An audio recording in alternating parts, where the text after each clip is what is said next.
Pensa. Paz do Senhor para a igreja, amém? Pela manhã nós estávamos aqui hoje fazendo uma gincana tão animada, né? E a gente estava aferindo o conhecimento do povo. Rapaz, esse povo tá bom de Bíblia, hein? Bom de Bíblia. De 3 em 3 meses nos reunimos aqui para aferir conhecimento do povo. Oséias diz, né? O povo sofria no seu tempo, sofre no nosso tempo e sofrerá no tempo futuro faltar conhecimento. Mas nós estamos nos esforçando a cada dia para que esse conhecimento chegue até nós de uma forma depurada. Chegando para nós de uma forma depurada, fica bem clara a mensagem do Evangelho, porque a mensagem do Evangelho é uma mensagem clara. Ela é tão clara e tão fácil de se absorver que as pessoas têm colocado muletas sobre ela, escórias sobre ela, adicionando coisa, e complica mais, as pessoas começam a entender e achar que evangelho é coisa difícil, mas não é não, é coisa muito tranquila de se viver. Evangelho é vida na vida, evangelho é amor, evangelho é reciprocidade, evangelho é alguém estar disposto a morrer pelo outro. Falando de alguém que está disposto a morrer pelo outro, nós jamais iremos nos esquecer daquele que se propôs a morrer por nós. O nome dele é Jesus. Nós cantamos aqui de uma forma fenomenal esta noite. Quando você olha o tempo, a ideia de tempo, ou pelo menos dentro desse contexto em que nós estamos vivendo, entre a primeira vinda de Jesus e a sua segunda vinda, que nós estamos dentro desse contexto, da primeira vinda e da segunda vinda. Nós vamos perceber que tanto no momento em que ele nasceu e se desenvolveu, a preocupação do Senhor sempre foi a de nos proteger e de proteger quem com ele estava. Se você perceber a vida de Jesus, você não vai encontrar outro detalhe senão a preocupação em proteger quem está no seu entorno, quem está debaixo da sua égide. Hoje nós vamos ler um texto um pouco, não é muito claro, né? E aí eu digo para você, a minha fala foi muito feliz, porque às vezes o texto é muito claro e as pessoas colocam obscuridade nele para poder tentar laçar as outras pessoas e aprisionar essas pessoas, quando o evangelho, na verdade, ele tem a tendência a nos libertar. Então o evangelho tem que nos libertar. Apocalipse, capítulo de número 20, é o texto que nós vamos fazer uma leitura, uma reflexão bem básica, bem rápida aqui esta noite. O livro de Apocalipse é um livro trivalente em termos de literatura, de perfil literário. Uma carta, uma profecia e ao mesmo tempo é um livro. Capítulo de número 20 é como se fosse, aí é interessante a gente, antes de entrar no texto, apenas do versículo 11 ao versículo 15, vai ser muito rápido, vai ser como injeção do Zé Gotinha, né? Você toma uma gotinha, vai para casa. Esse contexto aqui, e é interessante você que é um estudante da palavra de Deus, compreender e jamais cair na armadilha de tentar interpretar o Apocalipse dentro de uma cronologia. Não existe a ideia de cronologia. Porque são revelações que lhes são dadas a João na ilha de Patmos, e nenhuma das revelações que ele teve foram instantâneas ou de uma forma imediata que tenha resolvido o problema. João resolveu num dia só, Deus deu a ele a visão e está tudo bem. Não é dessa forma. Ele teve, num lapso temporal, nós não sabemos de quanto tempo, revelações do livro do Apocalipse, ou da ideia de que ele iria colocar no papel, sobre o presente da igreja da sua era, o presente da igreja da era dele e o futuro que abarcaria o nosso tempo. E aí é interessante você perceber, João ele não tem vocabulário para o seu tempo, para poder discernir as coisas que ele está vendo, ok? Se apareceu algum objeto aqui, que nós possamos achá-lo num quintal de uma casa. Se esse objeto tem mais de 3.000 anos atrás, qual é o vocabulário que você e eu iremos usar para poder tentar decifrar aquela peça? É muito complicado, você tem que mergulhar no tempo, tem que dar um salto no tempo, ok? E lá você tentar rebuscar o vocabulário daquele tempo para que você possa compreender o que está sendo escrito. Então João, ele está tendo uma visão do passado, ele está tendo uma visão presencial, que é presente, e a visão futura. A visão futura, ele não tem como discernir. O capítulo 20 é o encerramento de tudo isso. E aí, eu queria que você pudesse se desamarrar, ok? Das correntes teológicas, eu sempre peço isso. Você precisa, para você compreender um pouco melhor, ou pelo menos adicionar um pouco mais de conhecimento, você tem que se desamarrar de correntes teológicas. Por quê? Porque quando a gente fala de capítulo 20 para um grupo de pessoas, ou um grupo muito grande nos dias de hoje, eles dizem assim, isso para mim não tem nenhum tipo de validade, porque eu não vou estar aqui quando tudo isso começar a acontecer. É um problema isso, porque nós estamos à beira de um caos, a qualquer momento será revelado a pessoa que vai comandar o mundo todo. A qualquer momento isso vai acontecer. E as pessoas estão dizendo que não vão estar aqui quando essas coisas... E aí é complicado.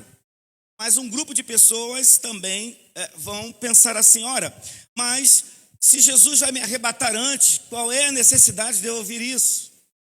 Eu não vou passar pela grande tribulação e X e Y.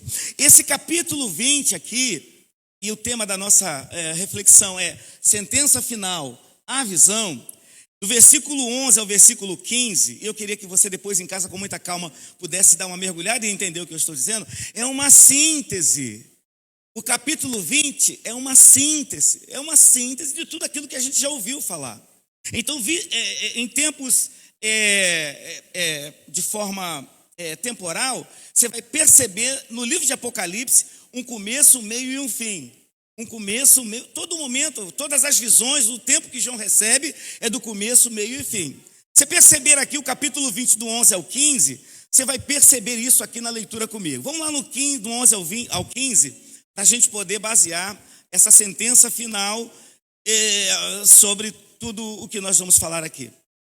Vamos lá, a igreja junto comigo, e vi um grande trono branco, e o que estava sentado sobre ele, cuja presença fugiu a terra e o céu, e não se achou lugar para eles. E vi os mortos, grandes e pequenos, que estavam diante do trono, e abriram-se os livros. E abriu-se um outro livro, que é o livro da vida. E os mortos foram julgados pelas coisas que estavam escritas, os livros, segundo as suas obras. E deu o mar os seus mortos que nele havia, e a morte e o inferno deram... E a morte e o inferno aparece aqui como substantivo, hein, gente? A gente, com ações aqui, ok? A morte e o inferno deram os mortos que neles havia, e foram julgados, cada um segundo as suas obras. E a morte e o inferno foram lançados no lago de fogo. Esta é a segunda morte. E a sentença final, a visão. E aquele que não foi achado escrito no livro da vida foi lançado no lago de fogo. E essa é a segunda morte. Lançado no lago de fogo, essa é a segunda morte. Há 3 eventos acontecendo aqui, neste capítulo de número 20, que resume como se fosse grande evangelho compactado. Por que eu digo isso? Porque de uma forma a priorística, de uma forma previsível, Jesus permitiu que João tivesse uma visão ampla, para que ele pudesse avisar a igreja, para que ela pudesse ter paz no coração em qualquer era de existência da humanidade. Ou seja, a igreja, os lavados e os remidos pelo sangue do Cordeiro, os que têm seus nomes escritos no livro da vida do Cordeiro, precisam estar descansados em qualquer era da igreja. E aí, quando eu digo que são 3 eventos escatológicos previstos pelo Senhor, que porá fim à existência humana, e aí é interessante, não só a existência humana, mas toda essa taratologia, toda essa aberração, todo esse mal que tem incidido contra todos nós, ok? Ele precisa dar um fim nisso. O mal teve começo, tem desenvolvimento e precisa ter um fim. Não pense você e eu, não negligencie isso. Nós precisamos compreender que tudo que começa precisa acabar. E nós estamos percebendo na linha do tempo e do comportamento humano, o fim está muito próximo. E eu não vou nem entrar no texto ainda, porque vai dar vigília. Toda vez que o comportamento humano assume um nível de maldade muito alto, e passa do nível permitido por Deus, o Senhor tem que intervir. Você olha o tempo de Noé, citado por Jesus. No tempo de Noé, o nível de maldade subiu de uma tal maneira que Deus teve que intervir. O que aconteceu, igreja? A sociedade noética teve um princípio, teve um desenvolvimento, teve que ter um fim. E o fim foi um afogamento por água, salvando-se somente a família de Noé. Não se achou ninguém em capacidade humana, com um perfil humano, para ser salvo. Por quê? Porque a maldade permitida por Deus, ela vai crescendo. De forma que as pessoas até do bem começam a pensar assim: Deus não existe. Deus fez o mundo, fez como se fosse um relógio e largou ele aí. E os homens é quem se virem, ou que se viram. A ideia que nós percebemos é essa. Mas é permitido por Deus que todo esse mal cresça. Tem um outro exemplo na Bíblia, capítulo 19 do livro de Gênesis. Nós temos o que ali? A cidade de Vila Aliança e Vila Kennedy, Sodoma e Gomorra. É idêntico, cara. Baile aqui, final de semana, é idêntico uma Sodoma e uma Gomorra. Quem mora perto do baile sabe o que eu estou falando. Então, aquilo cresceu e o nível intelectual vai crescendo junto, tanto no tempo de Noé quanto no tempo de Sodoma. A intelectualidade, o conhecimento terreno do homem, a sabedoria humana, ela cresce junto com o pecado. E o pecado toma um tom em que as pessoas começam a rejeitar Deus e a sua palavra. E quando chega nesse momento, Deus tem que entender. O que está acontecendo no nosso tempo? Nós estamos chegando próximo. Porque se você analisar o contexto de antediluviano, Sodoma e Gomorra, não é diferente do Jesus. Tudo que tinha lá. Só que me parece que o tempo está mais delongado pelo próprio Deus. Porque Deus está no controle de tudo. Deus vai entrar a qualquer momento com providência em tudo que está debaixo do céu. Não vai salvar ninguém que não tenha tido um encontro verdadeiro com Jesus Cristo. E aí você começa a valorizar o que ele veio fazer. E nesse contexto aqui, e aí a gente volta para o contexto, eu digo sobre 3 eventos que estão aqui dentro desse capítulo 20, e você pode subdividir até de outra forma, mas do versículo 1 a 6, e aí eu vou falando para você, se anota em casa, depois você pode me ligar, passar uma mensagem, me contestar se eu estiver falando alguma coisa fora. Você tem aí a ideia de primeira ressurreição e aprisionamento do diabo, do capítulo 20. Ora, então do capítulo 1 até o capítulo 19, o diabo estava solto? Como é que é esse negócio aí? Entende? É como se fosse um capítulo à parte de tudo. João está recebendo uma visão. E aí João agora tem uma visão de que o mal vai crescer. Mas antes que o mal cresça tanto, a primeira ressurreição vai marcar o aprisionamento do diabo. E o que significa a primeira ressurreição? Você entende? Então sai das correntes teológicas e entenda o que é a primeira ressurreição. Eu vou dar um exemplo a você. Capítulo 15 de Lucas. Filho pródigo, no versículo 18, diz assim, olha, levantar-me-ei e irei ter com meu pai, e direi o quê? Pai, pequei contra ti, pequei contra o céu e contra ti, já não sou digno de ser chamado o quê? Teu filho. Receba-me como um dos teus jornaleiros. Aí lá atrás, próximo do versículo 30, quando está todo mundo em festa, o filho mais velho chega e vê a casa com danças, vê a casa com festa, vê a casa aplaudindo, aquela festa, todo mundo lá. E o filho fala, peraí, o que está acontecendo? Não. Você está dando alguma coisa para esse cara aí, que esse cara gastou tudo? Não, esse meu filho estava o quê? Morto mas como se ele estava vivo? Vocês entendem a ideia da primeira ressurreição? Todos quantos aceitaram a Jesus, o sacrifício de Jesus, passaram pelas águas, estão se consagrando, estão na presença de Deus, já passaram pela primeira ressurreição. O diabo está aprisionado sem força. Mas, pastor, como é que é isso? Botaram uma algema no diabo? O diabo está dentro de uma casinha, numa grade? Ele está onde? No Bangu 1? Não, peraí, gente. São linguagens metafóricas para dizer que o diabo perdeu força. Deus manietou ele, Jesus manietou ele com a sua morte e com a sua ressurreição. Então, contra o povo de Deus ele não pode incidir, contra o povo de Deus ele não pode avançar sem que o Senhor permita. Então ele não tem força contra o povo de Deus.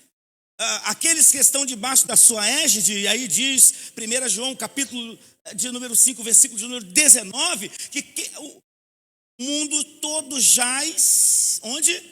No maligno. Então quem está no mundo já está debaixo da mão dele, mas o problema é que ele não pode tocar na igreja do Senhor. Então a ideia de primeira ressurreição e aprisionamento do diabo tem a ver com a igreja, tem a ver com você. O diabo não pode contra você, porque em você está a presença de Deus. Esse é o primeiro detalhe. Dentro desse primeiro detalhe tem uma segunda situação, e aí tem a ver talvez com o momento que estamos vivendo. O versículo de número 7 a 10 vai marcar, dentro desse evento escatológico, a soltura do diabo e a sua derrota.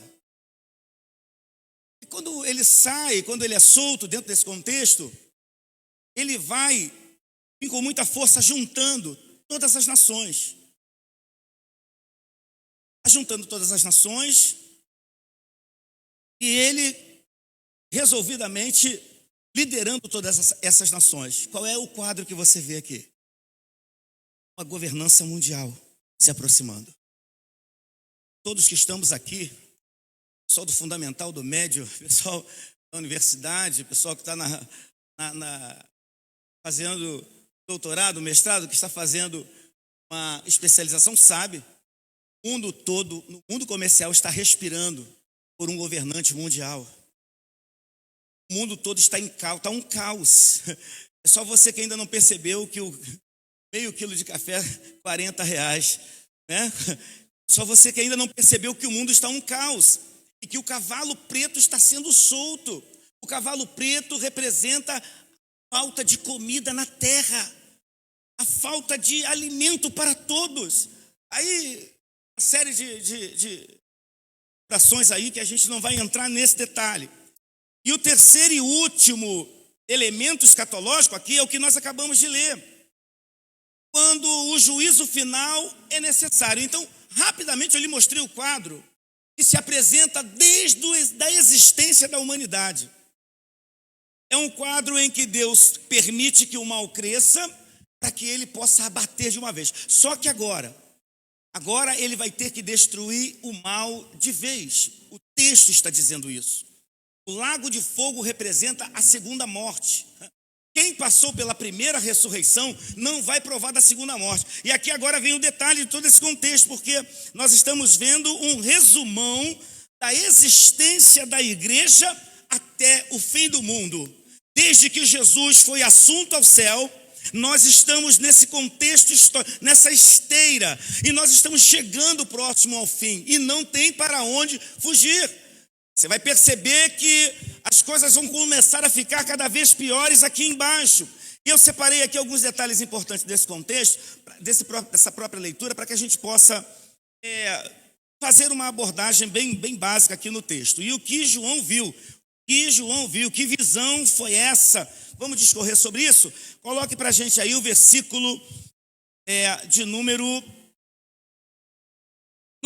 11. Coloca para a gente aí, o 11. E a igreja me ajude, por favor. Toda a igreja junta?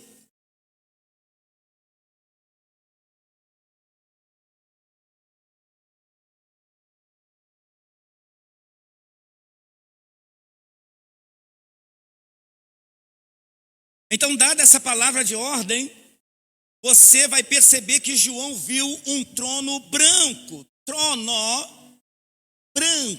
Tronos, megan, leocon. Branco aqui não é a ideia da cor branca, mas é uma figura de linguagem para dizer que ele é puro. O trono grande, ele é puro. E essa ideia do mega, do grande, é porque ele vai julgar não a igreja. Diga para a pessoa que está ao seu lado: você que é salvo e remido pelo sangue de Jesus, nós não vamos passar por esse trono. A igreja não vai estar nesse grande julgamento. Aqui é um detalhe importante. Sabe por que ela não vai estar lá? Porque ela já está participando da primeira ressurreição. Porque nela reside o Espírito Santo de Deus. E ela não... O trono significa o momento do juízo. E o juízo final é para quem não quis e insistiu em viver longe de Jesus Cristo. Não, a igreja não vai passar pelo juízo. A igreja já foi julgada. Todo aquele que crê em mim, de maneira nenhuma, morrerá. Não adianta. Nada vai acontecer com aqueles que estão na presença de Deus. Então nós estamos falando de um grande, mantenha a tela, estamos falando de um grande trono branco, leocon, porque a cor branca representa a pureza daquele que está assentado. A incorruptibilidade de Deus é tremenda. Eu quero te fazer uma pergunta aqui esta noite.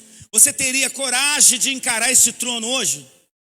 Se hoje lhe faltasse o fôlego e você se apresentasse diante desse trono, você tem condição, com argumentos humanos, tentar convencer Deus de deixar você entrar no céu dele? Então, eu quero que você entenda que ele é aquele que está assentado, e o texto diz que a terra vai fugir dele. E aqui é interessante, porque nós estamos falando de fim mesmo. Já não tem mais vida na terra. Efigon no grego significa evaporou, sumiu, desapareceu, fugir, né? A terra fugiu, não existe mais terra, não existe mais vida na terra. Nós agora estamos tratando sobre a nossa vida espiritual. Sabia que o que tem dentro de você não morre nunca? Sabia que o que tem dentro de você não morre nunca? Você pode perguntar a uma pessoa de 90 anos, cara que já jogou bola, vamos dizer assim, se ele tiver 90 anos, uma bola vier na direção dele, pergunta a ele se não dá vontade dele fazer uma embaixadinha e meter um gol de bicicleta. Só que o corpo não pode responder mais, porque o que tem dentro dele é a alma, e a alma é eterna, a alma é para sempre. O homem foi feito para viver para sempre. Esse é o projeto de Deus, e o diabo não pode manchar o projeto de Deus. Tu vai viver para sempre, e essa decisão é tomada aqui, cara. Quando você em vida toma a decisão de receber Jesus como seu Salvador e Senhor, e de se consagrar, tu já decidiu onde tu quer passar a eternidade. Tem noção disso? Tem noção disso? Agora não tem mais vida. A terra sumiu. A terra fugiu. Mantenha a tela. A terra fugiu. E terra, tudo, sistema, acabou. Planeta, acabou de falar no universo aqui, a irmã Cleide. Acabou. Nós estamos agora tratando com aquele que fez tudo. E no dia do juízo será um dia de muita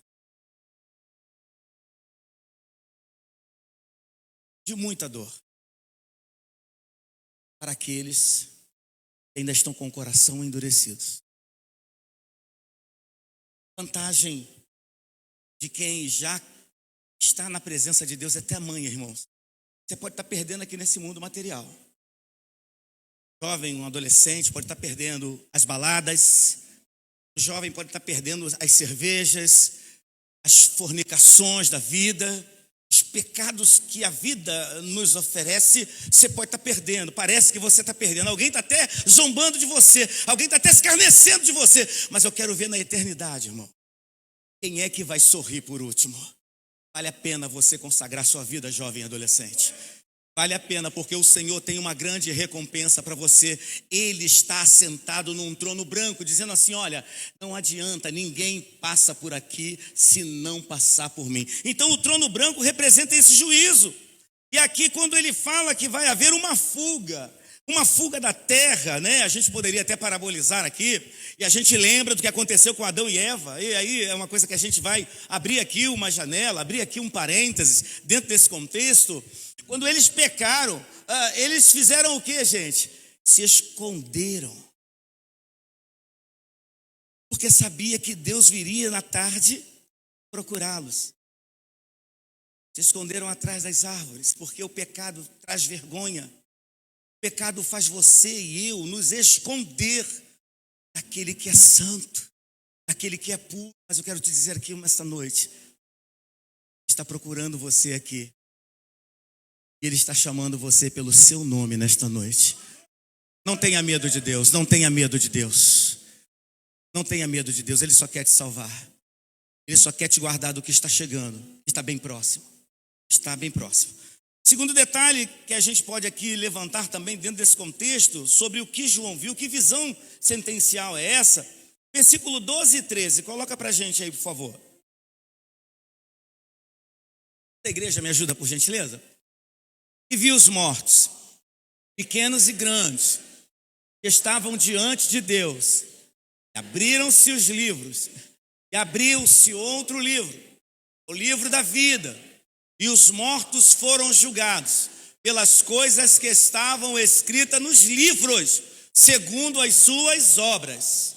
Versículo: e deu o mar os mortos que nele havia, e a morte e o inferno deram os mortos que neles havia, e foram julgados. Mantenha essa tela, por gentileza, porque o que João viu? João, ele viu o cerne de tudo isso aqui nós estamos falando. João, ele viu o mundo espiritual, não tinha mais vida. João está vendo pessoas que morreram. João está vendo o último capítulo que ainda não chegou para ele, que não chegou para a humanidade, mas ela está próxima. E aqui é interessante você perceber, porque quando ele diz assim, ó, o mar, né, deu os seus mortos, é necróis. Há dois termos que definem mortos dentro do Novo Testamento. Primeiro é necróis, que gerou a palavra necrotério, é morto fisicamente. O mar vai entregar quem fisicamente morreu. E aí quando ele diz que e a morte e o inferno deram seus mortes, morte ali no que tange a inferno e a morte e o inferno, morte ali é thanatos, é morte espiritual. Preste atenção no que eu estou falando. Morte espiritual, você passa pela morte física e você vai ter que passar pela morte espiritual, porque quem está entregando é o inferno. O inferno está entregando todos os mortos. Se fosse hoje, mais de 7 bilhões de vidas que passaram pela terra. Acabou a terra. Então todo mundo que passou por aqui vai ter que ser julgado. O inferno está entregando quem está lá. Pastor, mas quem está lá? Está lá no inferno aqueles que têm resistido o convite gracioso de Jesus, o convite gratuito de Jesus para herdar a vida eterna. E ele mesmo diz: se tu crê em mim, rios de água vivas sairão de dentro de você. O Senhor quer te dar vida. O inferno é thanatos, é morte espiritual. Quem está lá não tem para onde ir. Pastor, mas eu ouvi dizer que quem morre volta. Onde você ouviu isso? Se for na Bíblia, a Bíblia diz em Hebreus 9:27 que o homem está fadado a morrer uma única vez, vindo após isso o quê? O juízo. Então, nós podemos ir a Jesus tranquilamente, sabendo que quando nós aceitamos a Ele, a vida eterna não começa depois da morte, começa em vida. Mas a morte eterna começa depois da morte. Estou desembaralhando esse negócio da minha cabeça. Eu vou te fazer entender. Você está sentado aí, e você fala assim: eu quero Jesus como meu Salvador, pastor. Eu não quero ir para o inferno. Essa decisão que você tomar hoje, ela já está ecoando na eternidade. Você parte dessa terra aqui, e a Bíblia diz: hoje mesmo estarás comigo aonde? No inferno? Não, no paraíso. Então a decisão de ir para o céu você toma em vida. Agora, quando você vai para o inferno, acontece depois da morte. O inferno é real, sabia disso? O inferno é real. Quem quer ir no céu aqui, levante sua mão. Ô glória. Quem quer ir para o céu, levante sua mão. Baixa a mão. Quem quer ir para o inferno, levante a mão. O inferno é real. Nós sabemos disso. Mas ateu, o maior dos ateus, sabe que existe algo depois da morte. Eles sabem disso. É interessante porque nós estamos diante de um texto que vai nos mostrar que o critério, que quando ele fala de julgamento, todos, João vê todos em forma de mortos espirituais, Thanatos. Já viram aquele filme da Vingadores? Um camarada chamado Thanos. Já viram aí? A juventude já viu Thanos? A tradução é morte eterna, é o Deus da morte eterna, é o próprio diabo. A gente aplaudiu tanto Thanos, né? Há um critério que Deus vai usar no dia do julgamento. Pastor, qual é o critério que vai ser usado? Volta lá na tela, por gentileza, versículo de número 12, por favor. 12 e 13 de Apocalipse 20. Aqui no rodapé, o que está escrito? O critério é segundo as suas obras. Segundo as suas obras. Ectresem acastos ta erga. Segundo, ectresson é o critério. Deus está usando um critério. Que tipo de coisa você tem feito com o teu corpo? Que tipo de coisa você tem feito com a tua mente? O que é que você tem feito com a vida que Deus te deu? Onde você tem passado as suas noites? O que você tem feito quando você não está debaixo dos olhos das pessoas? Eu quero dizer uma coisa para você: estão se abrindo livros e estão sendo anotados nesses livros tudo o que nós estamos fazendo em vida. Quando os livros são abertos, tudo está anotado dentro desse livro. Eu não sei o que você fez há meia hora atrás, mas está anotado no livro. Eu não sei o que você vai fazer 5 horas da manhã, vai estar anotado no livro. Eu quero dizer uma coisa para você: o critério ectressan significa critério severo. Abra lá em Mateus capítulo de número 12, versículo 36 e 37. Presta atenção no que você vai ler agora.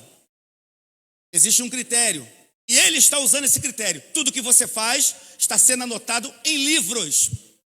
Em livros, biblos, em livros, numa biblioteca. Tudo acerca da tua vida. O RH do céu não falha.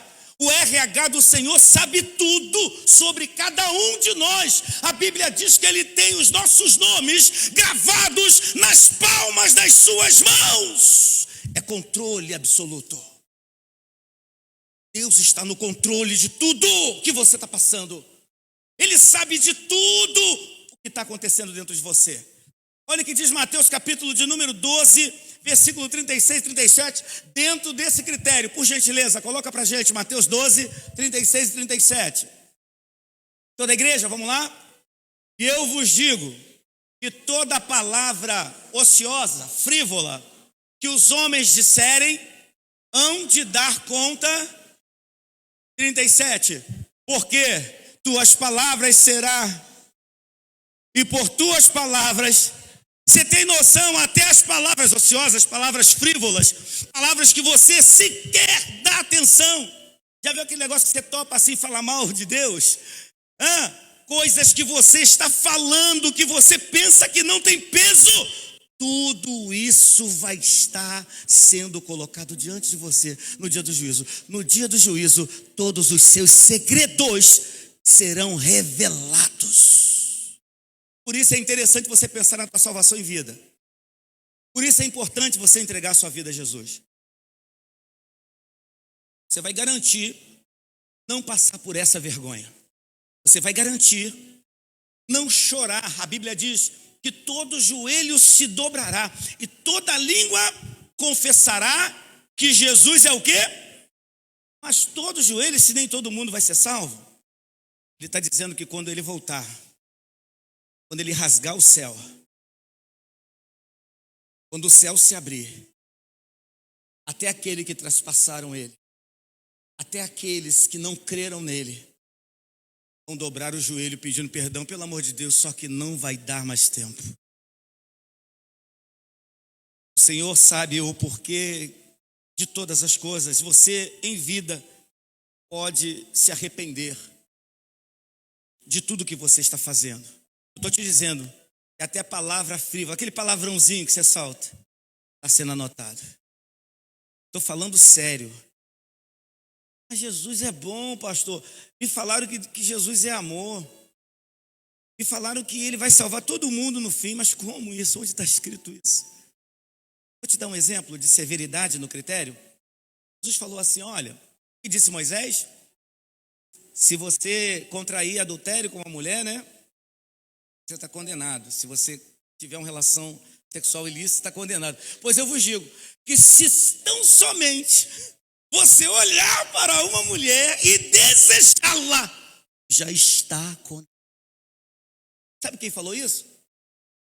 Jesus de Nazaré.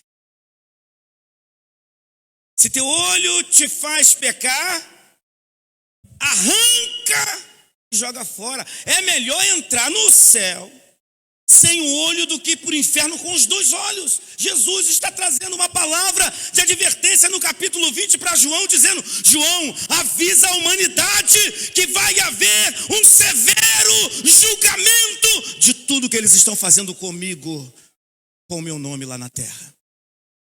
Você tem ouvido a palavra de Deus, você sabe quem é Jesus, você às vezes está até desviado do evangelho. E você está pensando que o pior pecado é tirar a vida de alguém, é usar droga, é matar alguém, é se prostituir. Não. Em João é dito que o pior pecado é não crer no nome de Jesus. Esse é o pior pecado. É uma blasfêmia contra o Espírito Santo. Quando você dá com os seus ombros, você não consegue responder à sua convocação.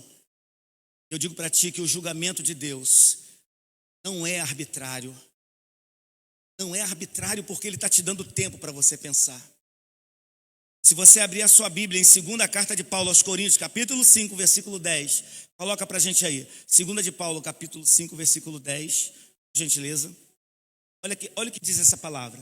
Toda a igreja. 2ª carta de Paulo aos Coríntios, capítulo 5, versículo de número 10. Vamos aguardar o delay, é o tempo, né? Delay. 2ª de Coríntios, capítulo 5, versículo de número 10. Quem achar, leia. Travou lá em cima. A gente não depende de internet. Já foi? Vamos lá, toda a igreja junta? Porque todos ante o tribunal de Cristo, para que cada um receba segundo o que tiver feito por meio do corpo. Você percebe isso? O que você tem feito com o seu corpo? Hoje é uma noite de misericórdia, de perdão, uma noite de salvação. É uma noite em que você precisa mudar a sentença que está sobre a sua cabeça. O Senhor está te chamando para que você possa ser absolvido no dia de juízo. Jesus veio, morreu, ressuscitou e nos revelou a sua vontade. E a sua vontade é que você abandone o pecado e tenha uma vida santa diante dele. Isso não é difícil, querido. Nós aprendemos aqui semana passada. Jesus é apenas um modelo para a gente. Ele não precisava ter vindo como um filho de carpinteiro. Ele só veio nos ensinar, veio pobre mesmo para nos ensinar, tentado em tudo. Como homem, ele disse não. Então você tem que aprender, diga para a pessoa que está ao seu lado, você tem que aprender a dizer não. Não para o pecado e sim para Deus. Olha, se o ser humano aprender a dizer não, ele começa a vencer o diabo sem ter Jesus, cara. Presta atenção no que eu estou falando. Jesus não veio te libertar do cigarro, da bebida alcoólica. Não. Se você entrou na bebida alcoólica, tu tem que sair sozinho. Jesus não veio te libertar do cigarro. Se tu entrou na vida, vai morrer de câncer, vai morrer de efizema pulmonar. Para de fumar. Ele não veio te libertar de cigarro. Ele não veio te libertar de... Você entrou na prostituição, você tem que sair. Ele veio te dar aquilo que o mundo não pode te dar. Ele veio dar salvação da tua alma. Não diminua o Salvador. Conheço pessoas que largaram cigarro, prostituição e bebida e não são cristãs. Entenda isso. Não diminua o Salvador. Ele vem salvar o que tem dentro de você. Esse ser caído que está aí dentro, que precisa se erguer, que precisa se levantar. E o critério dele vai ser um critério muito severo. A causa da tua morte eterna é você que tem escolhido ela aqui. Terceiro e último detalhe desse contexto aqui. Esse evangelho resumido, que é o capítulo 20, está no versículo 14 e 15. Coloca para a gente poder... não sei se eu posso usar. Travou aí? Está congelado aí, Júlio? Apocalipse 20, 14 e 15. Adeus, vamos lá, toda a igreja? E a morte e o inferno foram lançados no lago de fogo. Esta é a segunda morte. E aquele que não foi achado escrito no livro da vida foi lançado. O que João viu? João viu a igreja rolada no céu. João viu a igreja rolada no céu. João está vendo coisas tremendas. Eu quero trazer uma palavra aqui para você que é a igreja, no primeiro movimento aqui de minha fala. E aí eu vou precisar dos meninos lá em cima. Coloquem Apocalipse capítulo 3, versículo 5. Jesus disse que se você é um vencedor, olha que interessante, que tanja o livro da vida, capítulo 3, versículo 5, toda a igreja, o que vencer será vestido de vestes e de maneira nenhuma riscarei seu nome do livro da vida e confessarei o seu nome diante de meu Pai e diante dos anjos do meu Pai. Irmão, preste atenção na recompensa. Ele não vai riscar de maneira nenhuma. Homer no grego são dois advérbios de negação numa mesma frase. É impossível ele riscar o nome da pessoa que se colocar vestido de branco e que vencer. Vencer quem, pastor? Talvez vencer você mesmo. O diabo não é inimigo da igreja, ele já está derrotado. O pior inimigo da igreja, o próprio eu do ser humano. O diabo não pode tocar. João falou, aquele que é nascido de Deus, da água e do Espírito. Aquele que é nascido de Deus, o maligno não pode tocar. O diabo não é inimigo da igreja, ele quer, ele não pode. Mas o pior inimigo do ser humano é ele mesmo. Ele tem escolhido os piores lugares para estar. Ele tem feito as suas piores escolhas. E por causa dessas escolhas, ele está sofrendo. Então João está dizendo para aquela igreja, olha, aquele que se vestir, aquele que vencer, aquele que se manter puro, jamais terá o seu nome apagado no livro da vida. Todo aquele que vem a mim, de maneira nenhuma eu lançarei fora, você tem certeza da tua salvação, porque o Espírito Santo de Deus está dentro de você. Aguenta firme, igreja, a recompensa vai ser grande. Aleluias! Tem mais, tem mais, tem mais. Paulo asseverou que os crentes que são cooperadores com ele no Evangelho terão seus nomes escritos no livro da vida. Paulo fala de cooperação, Paulo fala de entrega, e esses terão seus nomes escritos no livro da vida. Isso significa o quê? Você vai morar no céu. Pastor, está difícil aqui embaixo, eu sei, mas nós vamos morar no céu. Ah, pastor, não quero morar no céu não, porque no céu eu vou ficar cantando louvor o dia todo, eu sou uma fumacinha, vou virar uma fumacinha no céu. Quem esteve aqui semana passada viu, pelo modelo do corpo de Jesus, aleluia, aleluia, ele ressuscitado comeu e bebeu, e ressuscitado com o corpo espiritual comeu e bebeu. E de repente ele chegava no meio de todo mundo e falava: Pai, seja convosco, com o corpo ressuscitado. E de repente ele é elevado ao céu, ele flutua nos céus. Aqueles que vencerem receberão um corpo espiritual. A imortalidade nos espera. Concluo dizendo que versículo 15 é um texto muito claro. Mantém a tela do 15. E se alguém cair não for encontrado o erete, e o encontrado, o verbo encontrado, achado, dentro do texto original, é muito mais profundo do que você possa imaginar. É como se você tivesse vivido e não aprendido. É como se você tivesse observado e não provado. Ou seja, aquele que não for encontrado, aquele que não for achado, ok? Vivendo Jesus, presta atenção, vivendo Jesus está dentro do contexto do termo. Vivendo Jesus, não é só ser achado, você precisa ser encontrado. Se ele não te encontrar, vivendo Jesus,